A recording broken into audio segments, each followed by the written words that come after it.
이런 질문 받은 적이 있습니다. 두 가지 질문이었는데, 하나는 하나님을 믿으려면 제가 뭘 해야 할까요? 라는 질문이었어요. 그리고 두 번째 질문은 하나님을 믿게 되었다는 확인을 무엇을 가지고 해야 할까요? 라는 질문 두 가지.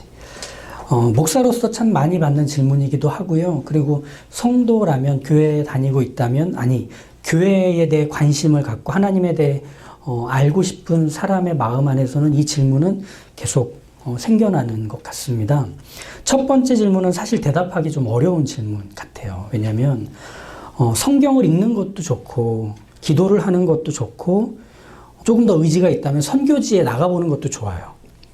그리고 예배드리며 성도의 교제를 나누는 것도 좋고 저 같은 목사에게 찾아와 성경 공부 함께 하자고 얘기하는 것도 좋고 저와 차를 나누며 대화의 시간을 갖는 것도 하나님을 알아가고 믿음을 갖게 되는데 도움이 될 겁니다. 하지만 그것들을 한다고 해서 반드시 믿음을 갖게 되는 건 아닙니다. 그러니까 대답하기 어려운 거예요. 믿음은 하나님이 주시는 거여서 언제 어떻게 믿음을 갖게 될지는 몇 가지 분명한 이것들을 하면 된다라고 말하기 참 어렵습니다. 그럼에도 저런 질문을 하는 자체가 어쩌면 믿음을 향한 걸음을 내디딘 증거인 것 같아서 그럴 땐 이렇게 하는 것이 도움이 되실 겁니다라고 말해줄 수는 있는 거죠. 그런데 우리가 믿음을 가졌다고 생각을 할 때는 사실 두 번째 질문이 더 우리에게 궁금한 부분인 것 같아요. 하나님을 믿게 됐다는 걸 어떻게 해야 확인할 수 있나요? 라는 질문 말이죠. 그런 점에서 두 번째 질문은 분명하게 답을 드릴 수 있을 것 같습니다. 창세기 1장 1절을 받아들이면 믿음을 갖고 있는 것이 확실합니다. 태초에 하나님이 천지를 창조하시니라, 이 말씀 말이죠. 하나님이 창조의 주인이시라는 것, 모든 것을 만드신 하나님이라는 것, 영원부터 영원까지 홀로 계신 유일한 존재라는 사실을 믿는 게 가능하다면 하나님을 분명히 믿는 겁니다. 사람은 하나님에 대해서 관심도 없는 존재이기 때문에 그래요. 그런 점에서 보면 스스로 믿지 않는 건 쉬워도 스스로 하나님을 믿는 건 불가능한 겁니다. 사람은 그렇습니다. 그러면 믿음은 어떻게 생기는가? 내가 믿기로 했기 때문에, 내가 하나님에 대해서 관심을 가졌기 때문에 하나님을 믿을 수 있다가 아니라 믿음을 주셨기 때문에 믿음이 생기는 겁니다. 가장 큰 계명이 무엇이냐고 묻던 서기관의 이 질문, 이것에 대해서 예수님은 신명기 6장을 통해 말씀을 주셨고, 그 신명기 6장의 내용을 들은 이 서기관은 아는 내용들이고, 그리고 자신이 서기관으로서의 소명을 받을 때 가졌던 근거 구절이기도 했던 이 내용들이 전혀 새롭게 받아들여진 겁니다. 하나님은 유일하신 참 하나님이시군요. 그 견고한 터 위에 하나님을 사랑하는 것과 이웃을 사랑하는 것을 세우는 것이 율법을 지키는 것이군요. 하나님이 그것을 우리에게 요구하셨던 거군요. 이 사실을 알게 된 거예요. 그죠? 마치 몰랐던 걸 알게 된 것처럼 이 서기관의 반응은 놀라움으로 가득 찬 그 모습이었습니다. 그러니 예수님은 하나님의 나라가 멀지 않다라고 서기관에게 말씀하시죠. 그러면 지금 보여주는 이 서기관의 모습은 예수님이 보시기엔 어떤 모습으로 보이는가 하면 너 믿음을 받았구나, 너 믿음을 가졌구나 하는 모습이 되는 거죠. 마가복음은 의도적으로 이 서기관의 사건을 말한 다음에 바로 이어서 오늘의 이 본문의 내용을 붙입니다. 그래서 이 마가복음은 한 가지 중요한 이야기를 하고 싶은 거죠. 바로 처음에 말씀드린 것처럼 믿음을 가졌다는 것은 어떻게 확인할 수 있는가에 대한 이 질문과 대답을 예수님의 말씀을 통해 이어가고 싶은 겁니다. 예수님은 성전에서 가르치시는 중이시죠. 그때 35절을 보시면 어찌하여 서기관들이 그리스도를 다윗의 자손이라 하느냐, 이렇게 질문처럼 얘기하시잖아요. 예수님은 성경의 전문가 집단인 서기관들이 그리스도를 다윗의 자손이라고 말한 것을 어떻게 진짜인지 알 수 있는가라고 되물으시는 거예요. 그러면서 본인이 하고 싶은 말이 있으신 거죠. 그게 바로 36절과 37절입니다. 다윗이 성령에 감동되어 친히 말하되 주께서 내 주께 이르시되 내가 내 원수를 내 발 아래 둘 때까지 내 우편에 앉았으라 하셨도다 하였느니라. 다윗이 그리스도를 주라 하였은즉 어찌 그의 자손이 되겠느냐. 이게 예수님이 하고 싶은 말씀이에요. 무슨 뜻이냐면 유대인이라면 누구나 고대하고 있는 하나님이 직접 보내신 구원자인 이 그리스도가 나타나는 증거, 저 사람이 그리스도야 라고 하는 증거는 여기서 나오는 것처럼 다윗의 자손이어야만 하는, 그리고 유대인들은 누구나 그 사실을 알고 있습니다. 그렇기 때문에 그리스도의 등장이다 할 때는 유다 지파에 속한 혈통인가? 베들레헴에서 태어났나? 이겁니다. 그리스도는 이 조건을 갖춰야만 그리스도가 된다고 배운 거예요. 그러니 이 조건이 말하자면 1차 서류 전형이 되는 거죠. 그래서 예수님이 예루살렘에 입성하실 때 예루살렘 사람들이 뭐라고 했는지 떠올려 보시면 됩니다. 다윗의 자손 예수야. 호산나 호산나. 예수님은 다윗의 자손이면서 그리스도라는 게 과연 너네 그거 확실한 거 맞아? 왜냐하면 다윗의 자손인 그리스도를 다윗은 내 주라고 고백했는데 너희 이거에 대해서 답할 게 있어? 이 말이에요. 예수님이 그리스도인지 알아본 사람들은 사실 어떤 사람들이었는지 기억하시나요? 거라사에 귀신 들렸던 바로 그 사람, 딸의 죽음 앞에서 절망했던 회당장 야이로, 귀신 들린 딸을 낫게 해주셔서 이런 이방인에게도 하나님의 은혜가 있다는 걸 확인시켜 그 하나님을 알게 됐던 수로보니게 여인, 사마리아의 한 여자, 바로 이런 사람들이 어떤 장애물에도 걸리지 않고 예수님을 그리스도라고 고백할 수 있는, 하나님이 누구신지를 예수님을 통해 소개받았던 그 사람들이잖아요. 그죠? 그들은 예수님께 달려나오면서 이렇게 묻지 않았어요. 혹시 베들레헴 출신이신가요? 혹시 유다 지파? 혹시 다윗의 자손? 그러면 제 병을 낫게 해주실 수 있겠네요. 그렇게 하면 제 눈이 떠질 수 있겠네요. 그렇게 하면 제가 살 수 있겠네요. 아니요. 눈이 멀었던 바디메오가 다윗의 자손 예수여 저를 불쌍히 여겨주십시오라고 할 때는 그게 다윗의 자손인지 아닌지 확인하려고 외쳤던 게 아니라 그냥 살려달라는 비명이었을 뿐이에요. 나 좀 봐달라는 거예요. 그렇다면 이 사람들은 어떻게 예수님이 그리스도인지 알게 되었을까? 예수님은 이 점을 다윗의 고백에서 가르치고 계시는 거예요. 다윗은 이렇게 조금 더 이어서 말하거든요. 내 주, 이것을 멜기세덱의 반차를 쫓는 영원한 대제사장, 또 하나님 우편에 앉으신 분, 이스라엘의 영원한 왕, 이렇게 고백하거든요. 그러면 다윗의 내 주란 다윗의 후손이 아니라 다윗보다 먼저 계신 분, 다윗보다 크신 분, 하나님과 같은 분이라는 고백을 다윗이 한 거예요. 자기에게서 태어나는 후손 중에 하나가 아니라 자기보다 더 큰 분으로 여기고 있는 게 다윗의 고백이라는 거죠. 그러니 다윗의 후손이라는 증거는 그리스도라고 여기고 받아들일 중요한 근거가 되기에는 한참 모자란 겁니다. 예수님이 짚어주고 싶은 게 이거예요. 그리스도로 여기고 받아들이는 건 다른 것이어야 해. 바로 믿음에 대한 이야기를 시작하시는 겁니다.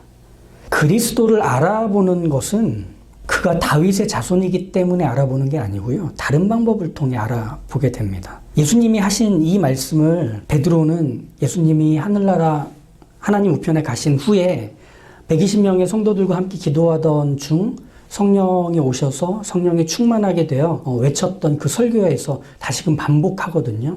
사도행전 2장에 똑같이 나와요. 다윗은 하늘에 올라가지 못하였으나 친히 말하여 이르되 주께서 내 주에게 말씀하시기를 내가 내 원수로 내 발등상이 되게 하기까지 너는 내 우편에 앉아 있으라 하셨도다 하였으니. 지금 예수님이 하신 말씀을 이후에 베드로가 다시 반복을 하죠. 여기서 보면 베드로는 이렇게 표현해요. 다윗이 마치 하늘에 올라간 것처럼 볼 수 없는 걸 봤다. 들을 수 없는 걸 들었다. 그건 어떻게 가능한 걸까? 다윗이 정말 하늘에 갔기 때문일까? 아니야. 다윗이 볼 수 없는 걸 봤고 들을 수 없는 걸 들을 수 있었던 이유는 하나님께서 보게 하셨기 때문이야. 하나님께서 듣게 하셨기 때문이야. 우린 그것을 믿음이라고 해. 경험이 닿을 수 없는 자리, 지식이 닿을 수 없는 자리로 데려가는 그걸 바로 믿음이라고 한다는 겁니다. 베드로는 바로 이런 일이 가능할 수 있는 이유를 그런즉 이스라엘 온 집은 확실히 확실히 알지니 너희가 십자가에 못 박은 이 예수를 하나님이 주와 그리스도가 되게 하셨느니라. 무슨 말이죠? 너희는 못 믿어. 왜? 너희가 다윗의 자손으로만 그리스도가 온다는 걸, 나사렛 출신으로는 그리스도가 되지 못한다는 걸 확실하게 받아들이고 있는 그 굳건한 틀을 갖고서는 닫힌 문처럼 예수님을 받아들이고 그리스도라고 인정하지 않을 거야. 그런데 하나님이 너희에게 믿음을 주시면 그 십자가에 못 박았던 예수님은 너희에게 주와 그리스도가 될 거야. 하나님이 오늘 너희에게 일하실 거야. 이렇게 베드로가 담대하게 외쳤던 거죠. 예수님을 그리스도, 곧 주인과 구원자로 알고 받아들이는 유일한 방법은 바로 하나님이 알려주시면 되는 거였습니다. 하나님이 알려주시면 되는 겁니다. 즉, 믿음은 어떻게 생기느냐? 믿음은 하나님이 주셔야 갖는 것. 너무나 당연한 사실을 우리는 너무나 오랫동안, 우리는 너무나 자주 잊고 있습니다. 어떻게 믿음을 갖게 되었는지 우리 한 명씩 이렇게 물어보면 다양한 이야기들을 할 것 같아요. 전 믿음의 가정에서 태어난 모태신앙이거든요. 제가 병에 걸렸을 때, 제가 또 하던 일이 쫄딱 망해서 그때 하나님을 만났습니다. 또 누군가에게 씻을 수 없는 상처를 받아서 그것 때문에 우울하고 죄책감과 자책에 사로잡혀 살 때 하나님이 손을 내미셔서 저를 그곳에서 건지셨습니다. 이런 이야기들이 우리에게 다 있습니다. 분명 이런 상태와 환경들은 하나님을 찾고 믿을 수 있는 좋은 환경인 건 맞는 것 같아요. 이런 환경이 하나님을 떠올리고 하나님을 찾아 나서는데 한 걸음 내딛는 큰 도움이 되는 것도 사실인 것 같아요. 그렇지 않은 환경과 상태보단 도움이 될 겁니다. 믿음의 가정에서 태어났기 때문에 하나님과 교회에 대해 거부감이 없을 건 사실이겠죠. 병으로 고생하며 사업의 실패를 통해 내 욕심대로 살아왔던 모든 게 날 돕지 못한다는 걸 확인했기 때문에 더욱 하나님을 의지하고 두 손 들고 나아가는 것도 사실이겠죠.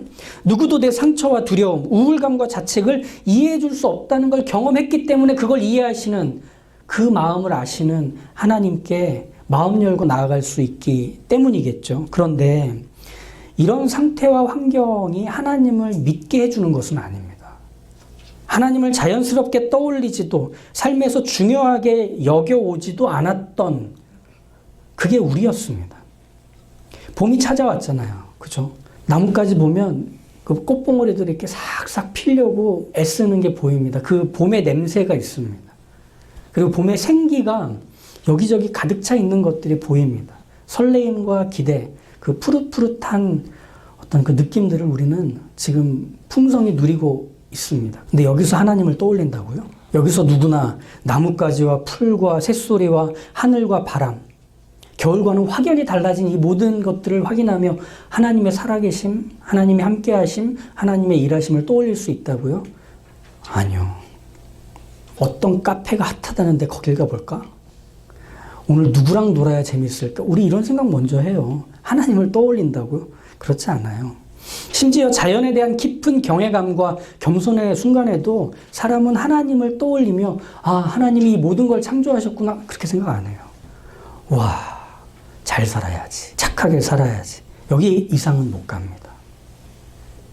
그런데 바로 그런 사람이란 존재가 힘들다고, 어렵다고 느닷없이 하나님께 관심을 갖는다? 그럴 수 없습니다. 문득 날 둘러싼 모든 곳에서 계속 하나님이 일하고 계심을 알게 된다? 그럴 수 없습니다.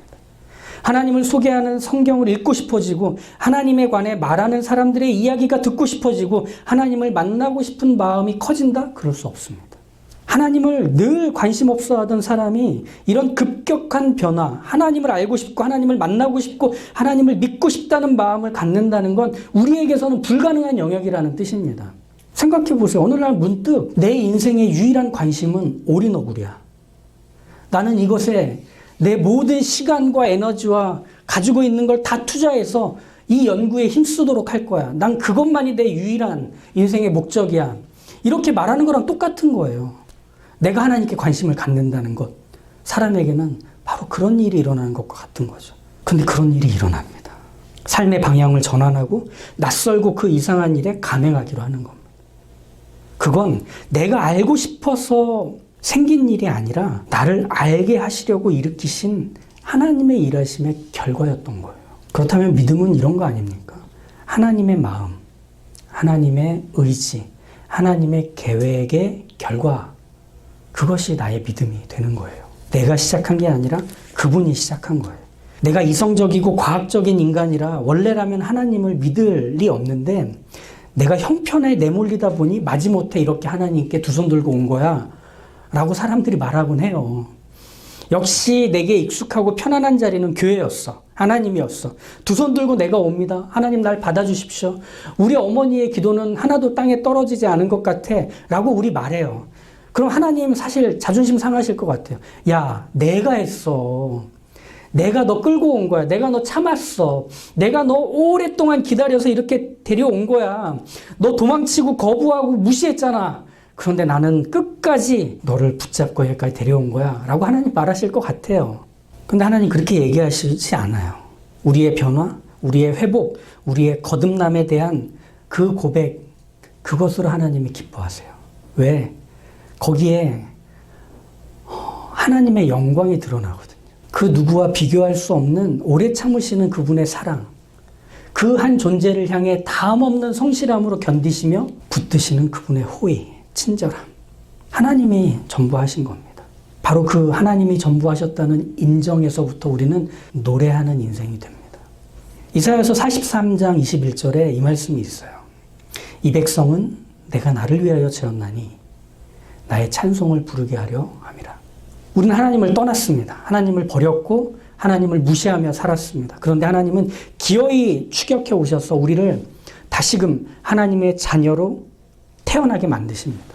하나님의 자녀가 아니었던 삶들에서 하나님의 자녀로서의 새로운 삶을 여십니다. 이걸 다시 태어난다고 해서 거듭남이라고 표현합니다.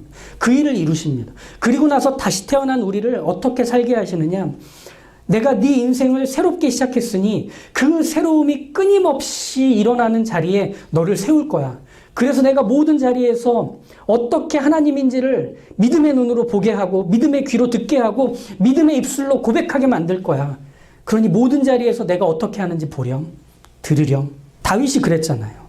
다윗은 들판에서 양을 치면서 골리앗과 싸우러 나갈 때 물맷돌을 고르면서 사울의 집요한 추격을 피하면서 심지어 사울을 죽일 수 있었던 두 번의 중요한 기회를 잡았을 때조차 그는 하나님을 봅니다. 하나님을 듣습니다. 여기서 어떻게 해야 되는지를 하나님의 의지와 뜻 속에서 시도합니다. 하나님, 저의 분노하고 원수를 갚으려는 마음이 앞서지 않고 제 이름을 드러내고 싶은 의지가 앞서지 않고 하나님이 무엇을 하시는지를 드러내고 싶습니다. 하나님이 여기서 어떤 일을 하고 계시는지를 알리고 싶습니다. 저는 보이거든요.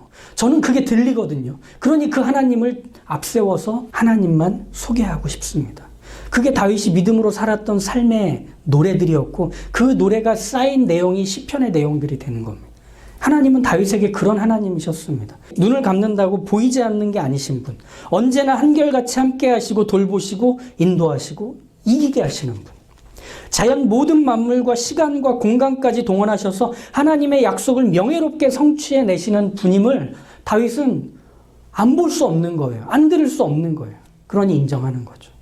그래서 다윗은 자신의 성공과 실패, 승리와 패배, 상승과 추락 속에서 여전히 하나님이 누구신지를 알았던 겁니다. 그 고백이 이 시편 안에 노래로 담겨져 있게 된 것이죠.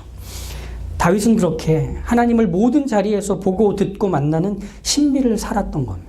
장 칼뱅이 이런 말을 했어요. 모든 피조세계는 하나님의 영광의 무대다. 멋진 말이죠.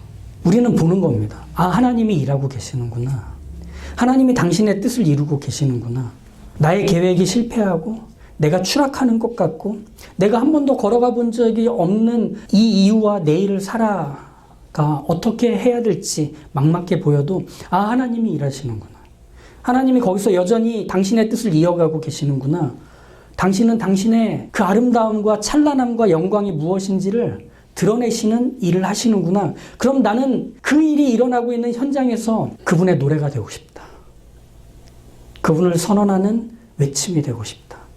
이것이 우리에게 믿음을 주신 하나님의 뜻인 겁니다. 그렇다면 이제 이 이야기의 마지막을 정리해 보죠. 왜 예수님은 하나님만이 믿음을 주신다는 얘기를 하셨을까? 그것은 그분이 이 땅에서 하셨던 일들과 연속되는 그분의 사역이기 때문입니다.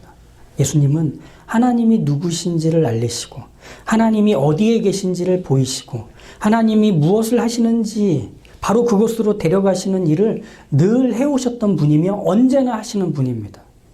오직 그분만이 하시는 일이었습니다. 그래서 이렇게 자신을 소개하시잖아요. 나는 길이요 진리요 생명이니 나로 말미암지 않고는 하나님께로 올 자가 없다. 그러니 나를 통해 하나님을 알아라. 하나님을 만나라. 하나님과 함께해라. 말씀하시잖아요. 그래서 예수님의 말씀을 들어야 하나님을 우리는 알게 됩니다. 예수님을 만나야 하나님을 믿게 됩니다. 예수님은 하나님을 알리시기 위해 이 땅에 오신 하나님 자신이셨기 때문입니다. 바로 이것이 마가복음의 기록의 목적이에요. 그래서 마가복음 1장 1절은 이렇게 시작했잖아요. 기억하시죠? 하나님의 아들 예수 그리스도 복음의 시작이라. 여러분에게 믿음이 있습니다. 그 믿음은 여러분 한 사람 한 사람을 노래가 되게 할 겁니다. 여러분의 삶에서 내 시선으로 볼 수 없는 것을 믿음의 시선으로 보게 할 겁니다. 내 귀로 들을 수 없는 것을 믿음의 청력으로 듣게 할 겁니다. 하나님이 무슨 말씀을 하시는지, 하나님이 무슨 일을 하시는지, 하나님이 당신의 마음을 어디에 두고 계시는지를 우리는 예수님을 통해 예수님 안에서 보고 들을 겁니다. 바로 그 일이 시작이 됐습니다. 분명 모든 게 막힌 자리 같을 거예요. 분명 아무것도 일어날 수 없는 자리 같을 거예요. 그런데 거기에서 우리는 이상한 걸 볼 겁니다. 하나님의 일하고 계심을 말이죠. 우리는 희미한 걸 듣게 될 겁니다. 하나님이 쿵쿵쿵 하고 달려오시는 그 소리 말이죠. 그러니 기대하십시오. 소망하십시오. 꿈꾸십시오. 바라보십시오. 여러분의 믿음 안에서 하나님은 여전히 살아계신 하나님으로 우리를 살리시며 모든 것들을 살리시는 하나님 되신 일을 이루고 계신다는 것을. 그러니 예수 그리스도 안에 늘 속하여 그 하나님의 살아계심을 만끽하며 사시는 주의 자녀들 다 되시길 주님의 이름으로 축복합니다. 아멘. 예수님께서 종교 지도자들이 보낸 하수인들에 의해 붙잡혀 가게 될 때 베드로가 칼을 들고 나선 것을 다시 칼집에 꽂으라시며 무시무시한 하늘의 군대가 지금 나를 둘러싸고 있는 것을 너희는 보지 못하느냐? 내가 그들을 불러 이 소소한 일을 해결하지 못할 것 같으냐? 라고 말씀하셨던 걸 기억합니다. 우리 주님은 보셨습니다. 우리 주님은 들으셨습니다. 하나님이 하나님의 뜻을 이루고 계신다는 사실을, 하나님이 하나님의 일을 이루시려고 달려오신다는 사실을, 그 하나님의 일을 이루는 모든 하나님의 손과 발된 천군 천사가 말발굽 소리를 내며 당신의 일을 이루려고 달려오고 있다는 사실을 말이죠. 저희도 저희의 삶의 자리에서 모든 소망이 끊어진 것처럼 보일 때, 나를 부르신 부르심의 이유들이 희미해진 것처럼 여겨질 때, 무엇을 해야 되지, 어디로 가야 하지, 어떤 선택과 결정을 해야 되지, 여기서 나 돈이 떨어질 것 같은데, 여기서 나 도울 사람 하나도 없는 것 같은데, 내가 여기서 과연 살아남을 수 있을까, 버틸 수 있을까, 내가 여기서 과연 견딜 수 있을까, 내가 이걸 이겨낼 수 있을까, 내가 이 다음을 어떻게 걸어가야 하는 걸까라는 염려와 고민들이 있을 때, 우리의 시선을, 우리의 귀를 믿음의 시선과 믿음의 귀로 바꿔내시는 성령의 일하심에 도움을 받아 하나님이 여기서 일하신다는 걸 볼 줄 아는 하나님의 사람들 되게 하소서. 하나님이 여기서 당신의 발자국 소리를 내시며 달려오고 계시고 당신의 손의 수고로 힘껏 꽉 쥐어짜며 일하고 계신다는 것을 들을 수 있게 하여 주십시오. 하나님이 여기서 당신의 뜻을 이루고 계신다는 것을 확인하는 그 믿음이 내 것 되었음을 기억하고 그 믿음으로 보고 바라보며 들으며 담대하고 소망을 품은 자처럼 넉넉히 웃을 줄 아는 하나님의 사람으로 살아가는 저희가 되게 하여 주시옵소서. 하나님, 저희는 약합니다. 그러나 저희 안에 믿음을 주시고 하나님의 놀라운 일들을 시작하신 하나님께서 저희로 그 영광의 노래가 되게 하시겠다고 하셨으니 저희는 모든 자리에서 하나님을 찬양하겠습니다. 다윗이 했던 것처럼 성공과 실패, 승리와 패배, 그리고 높아짐과 추락 속에서도 하나님의 이름을 영원히 노래하며 찬양하고 그 자리에서도 함께 계시는 그 하나님의 이름만을 높일 줄 아는 그 믿음의 사람, 그 영광의 노래로 살아가는 저희들 다 되게 하여 주시옵소서. 예수님의 이름으로 기도합니다. 아멘.